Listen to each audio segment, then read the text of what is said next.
Yo, what is going on YouTube? I am Germ here. So obviously, as I'm assuming most of you know, the LCS is starting back up this weekend, and man, I am so excited for that. I've been really jealous watching the LEC actually officially be underway for the past 3 weeks. And yeah, I'm just really hyped up. Yes, lock-in was fun. Some of the TLEG games were really hype. It was cool to see some of the new faces and players, but also, academy rosters, visa issues, all that stuff. I'm glad to have most of that behind us and actually get to the real game. So obviously I wanted to make some content and stuff to prepare for that, go over predictions, power rankings, all that type of stuff. But when you're a content creator, you got to think about what's the best way to package some of this stuff. How am I going to make this video? What's my title going to be? What's my thumbnail going to be? How am I actually going to get people to watch it or care about it or make it more entertaining? Well, luckily for me and us, hopefully, in this video, I hope it's going to do well. Jatt decided to make his return to the JLXp, the Josh Leisman Experience, his podcast, and he posted an episode. Really awesome podcast. A lot of people love it. Always gets a lot of views. Does really well. Where he went over his 2022 LCS Spring Power Rankings. So in this video, we're going to be reacting to those, giving my thoughts and opinions. And in turn, while we're reacting to his power rankings, it'll kind of be me, giving my own power ranking. So that's how I want to do this. Hopefully, it should make it a fun and exciting way to do it. Definitely drop a like if you guys do enjoy it. I would appreciate that a ton. And subscribe to stay up to date on all my latest content. Let's run those numbers up a little bit. Hey, January was a rough month. February, we're turning the page. So I would appreciate that. With that being said, let's get right into this. Here it is. A screenshot from the JLXp, again, the Josh Leisman Experience. There is Jatt right next to me. I'm covering him up a little bit, but hey, I'm the star of this show. He can be in the background. And here in the top left, we have his 10 teams in the power rankings. Bottom right is 10. Top left is number 1. And he does specify that this is his idea of where the 10 teams will rank at the end of the 2022 LCS spring regular season, before the playoffs, 10-1 where the teams are going to be. It's not how strong the teams are going into the spring split. It's not, who's going to win week 1 or who's going to win a matchup. It is the order of the records he believes these 10 teams are going to have. So let's just jump into it. Number 10, he has Golden Guardians. This was pretty surprising to me, and I don't necessarily agree with it. I get it. Actually, I do understand where he's coming from, but again, I do disagree with it. Now, I think Golden Guardians has a chance of not being very good. It depends what your thoughts are on Lost, what your thoughts are on Ole, and obviously what your thoughts are on Pride Stalker. Now, I am not necessarily in love with the Pride Stalker and Ole moves, but I thought Lost was a good pickup. Again, Lost got a lot of hate and a lot of flack and stuff on TSM last year, and I don't believe he was necessarily TSM caliber, for what TSM's goals were, especially, with TSM's history and expectations and everything. And when you're replacing Doublelift and Doublelift saying he wants to come back and this is the guy that they're choosing over Doublelift. Yes, overall Lost did not have a great year, but there was a lot of issues with TSM last year. They weren't necessarily a great team overall. And just because you're not TSM caliber doesn't mean you can't be Golden Guardians caliber, and doesn't mean, that with lowered expectations, lower stress, lower pressure, you can't succeed. Now, is Ole going to be good? I have no idea. Is Pride Stalker going to be good? I have no idea. But I know Anero is a very good coach, and I have a ton of faith in Licorice and Ablaze Olive. I definitely see this team as like a 6 through 8 candidate. I would be pretty surprised if they finish 9th or 10th. I don't know. I just don't really see it. But again, if you think Ole, Lost, and Pride Stalker suck, I could definitely see this. I could see you picking them as a 10th place team. But I disagree with that. So I thought this was a spicy way to start off the list. At number 9, we have FlyQuest. Don't really have a ton to say here. I don't really, disagree with this too much. I like the bot lane. Obviously, Johnson and Aphromoo. Takoi could maybe be interesting. I think Jose Diodo, we've seen is just not that great. I don't know. Overall, FlyQuest, not that exciting, not that interesting of a team. I don't think they're going to be that good of a team. Don't have a problem with them at number 9 at all. Number 8, CLG. I also don't really have a problem with this. I know previously I had, kind of picked them at 10. I still think they're kind of in that 8 to 10 range. Yes, they did win a couple games in the lock-in tournament, but I don't know. I wasn't really impressed with too many of their wins. Yes, Luger kind of popped off in some games and showed that he does have a lot of talent and a lot of potential. But still, I think they have a lot of very, very volatile players and a lot of players who are very inconsistent. And I think they're going to absolutely go through some rough stretches. And it's only an 18-game season or whatever. So, you could hit a bad stretch and that you could pile up a lot of losses. Like Jenkins, he's going to be very volatile and inconsistent. I think more bad than good. Contracts, same thing. Palafox, same thing. Poom, same thing. Like the story is really the same with a lot of these guys. Hopefully Luger will be consistently good and hopefully he'll be a really, really solid AD carry. But other than that, CLG is going to have, I think, a lot of tough games, a lot of rough games. Now, I think it's exciting. They do have a lot of talent potential. Hopefully they develop them well for the future. But is Spring Split going to be CLG's time? I don't necessarily see it. Number 7, he has Immortals, and I thought this was interesting because I think going into lock-in, a lot of people had Immortals as 6. They kind of saw Immortals as that next team below everybody else. Power of Evil and Xerxes, hey, that's a pretty good lineup, and they picked up Wild Turtle. I'm not crazy about Destiny. I'm not crazy about Revenge, and personally, I'm not crazy about Wild Turtle either. I don't really think he was that good for CLG last year, but I know a lot of people are giving him the benefit of the doubt because hey, he's on CLG, and a lot of people don't look great on CLG. But I really love the mid-jung duo of Power of Evil and Xerxes. I think Power of Evil got a lot of, a lot more hate than he deserved on TSM last year, and I think Xerxes was kind of underrated coming out of the last season. But Immortals obviously did very, very poorly at lock-in, and this was a team that hurt their stock a bunch at that tournament. So I thought it was interesting that he bumped them down to 7. I assume that has a lot to do with lock-in, and I don't have a problem with this. I still think they are a 6th to 7th place team. I am worried about lock-in, but I still feel the same way about a lot of the players. I think the Immortals definitely has weak spots and weaknesses and issues, but I think a lot of the bottom 5 teams in the LCS do. So yeah, 7th, I don't really have a problem with that. I could see it. Number 6, this is where it starts to get spicy.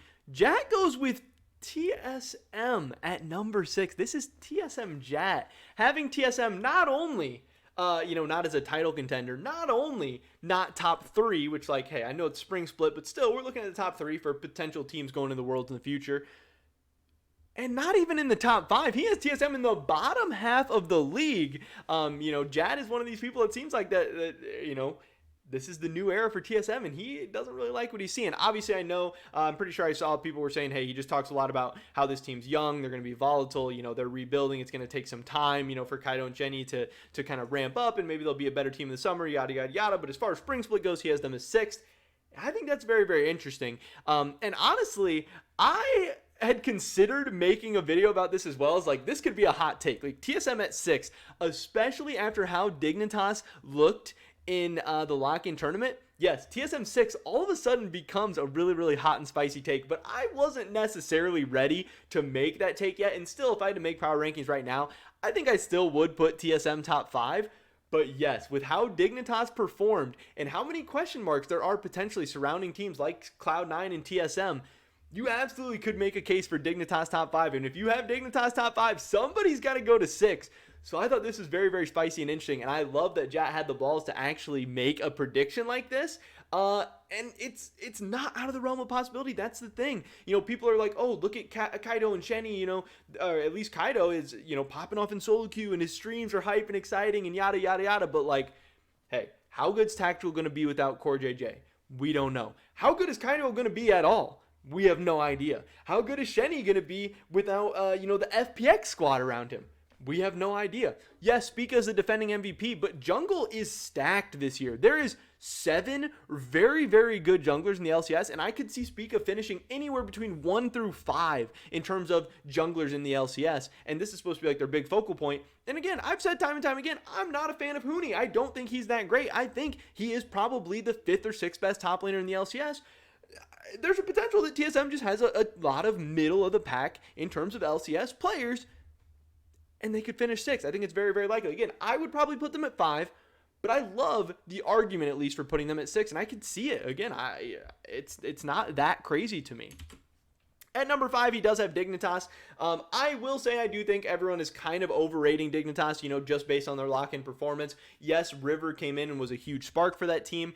He's playing a very, very similar style of jungling to what we see Malrong playing over with Rogue, and he has them off to a 7-0 start. This kind of sacrificing kind of CS and stuff and playing for the team. Very, very heavy ganks, trying to create chaos, trying to, make aggressive plays, and it's working. It's doing great. Obviously, Dignitas pulled off a big upset. They surprised some people, but I do think, one, as the meta shifts, I think that'll hurt Dignitas, and two, as teams start to figure out how to play around this style. People are going to be studying this up. People are going to be game planning for it. I still expect Dignitas to be, probably like a 6th place team. Now, I had them way lower than that before lock-in, so I still think their, stocks are on the rise, and I think they are probably the 6th best team in the LCS right now, but I'm not ready to put them in the top 5. No, nothing like that.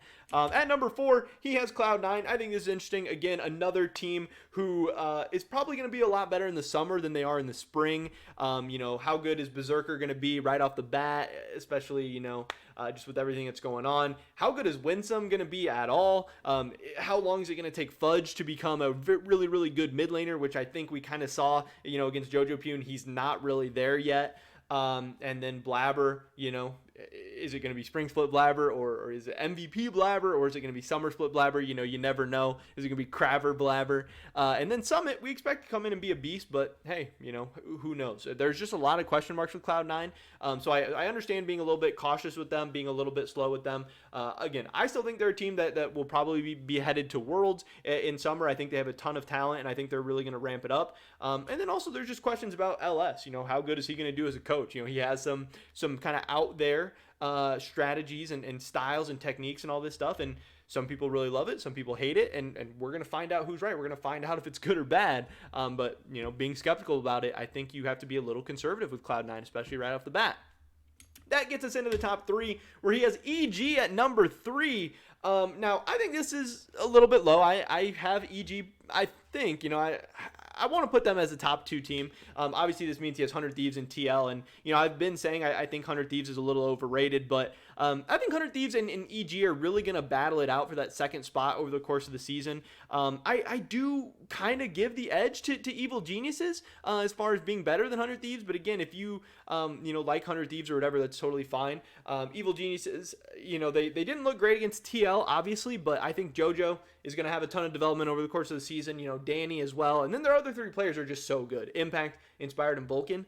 I think they're going to be a hard team to deal with. I think they're going to give teams a lot of trouble. And just because they got 3-0'd by TL in the finals, I don't really think that's that bad. I think TL is a very, very good team. Again, I've gone on the record saying they're the best LCS team of all time on paper. So getting 3-0'd by them, I don't really knock EG that much for that. And, I knock 100 Thieves for losing to Dignitas way, way more, obviously. So I don't know. I have EG at 2. I have 100 Thieves probably at 3 going into spring split. But he has 100 Thieves at 2. I get it. 100 Thieves, defending LCS champions. They're a very, very good team. A lot of people think they went to Worlds and looked good. But I still have questions about what 100 Thieves exactly we're going to see. What are they going to do with this 6-man roster? How good is Someday going to be? How good is Tenacity going to be? How good is the team going to play around one of them or both of them?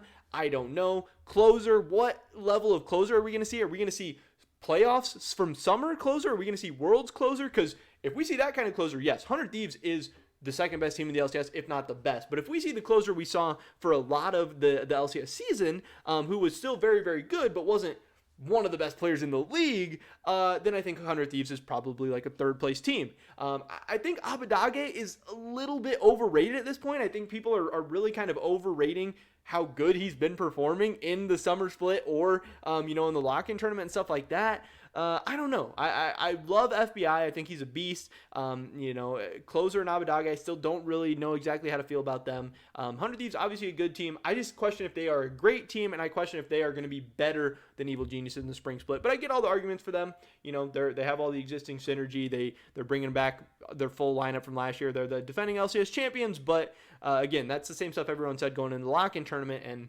hey, they didn't finish 2nd. They didn't finish top 4. They struggled. But finally, at number 1, Jatt has TL, and obviously I agree with that. Like I said, I think they are the best team on paper in LCS history. Even if this is obviously we don't know what's going on with the core JJ Green card. We don't know if he'll play at all in the spring split, or not. Maybe not if he'll play at all in the spring split, but if TL will ever have all 5 of their starters playing together in the spring split. I hope they do. I want to assume that they will, hopefully, during the spring split. I want to assume TL has stuff under control. But if not, even if it's Ayla playing as the main starting support with the other 4 guys, I still think TL is the most talented team in the league. I think that TL roster has more talent than 100 Thieves, has more talent than EG, C9, Dig, TSM, whoever.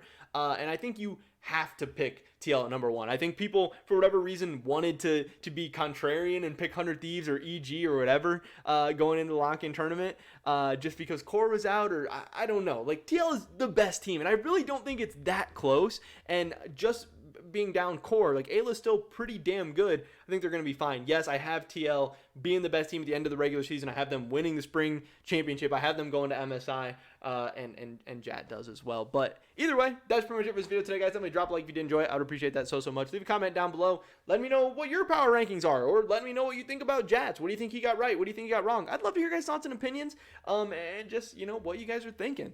So make sure you subscribe to stay up to date on all my latest content. Hopefully catch you guys in the next one. But until then, peace.